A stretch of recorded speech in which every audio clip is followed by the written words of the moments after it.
Hello everyone, first time మన channel చూస్తుంటే subscribe చేసుకోవడం మర్చిపోవద్దు. వీడియోలోకి వెళ్ళినట్లయితే మహేంద్రని వసుధారని రెచ్చగొట్టి ఎలా అయినా సరే రిషి ఎక్కడ ఉన్నాడు, సీక్రెట్ ఆపరేషన్ ఏంటనేది తెలుసుకోవాలని ట్రై చేస్తాడు శైలేంద్ర.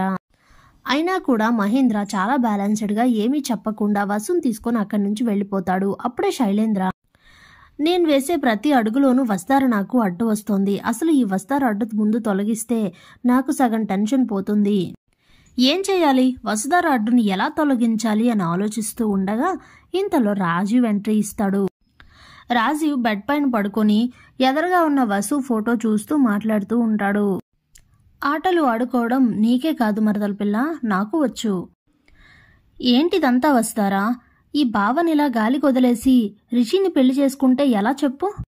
నా పేరులోని రా ఉంది, వాడి పేరులోని రా ఉంది. రా రా అంటే నాతో రావాలి గాని రమ్మనగానే తనతో వెళ్ళిపోతే ఎలా చెప్పు? లాస్ట్ జనవరిలోనే నిన్ను పెళ్లి చేసుకోవలసిన వాడిని.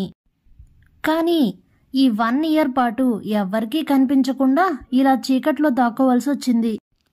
కానీ ఈ జనవరిలో, ఈ కొత్త సంవత్సరంలో మాత్రం నిన్ను నా సొంతం చేసుకుని తీరతాను మరదల పిల్ల. అందుకే మళ్ళీ కథలోకి ఎంట్రీ ఇచ్చా. అసలు రిషితో నీకు జరిగింది పెళ్ళే కాదు తెలుసా?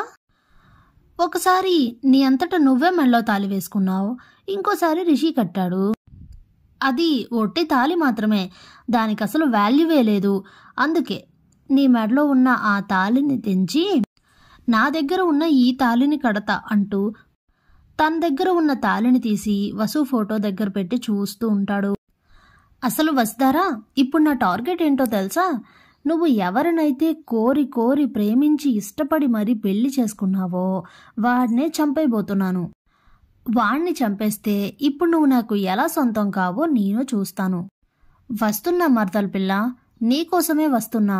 ఎక్కడ ఎంత దూరాన ఉన్నా నువ్వు నా నుంచి తప్పించుకోలేవు అంటూ అక్కడి నుండి బయలుదేరతాడు రాజీవ్.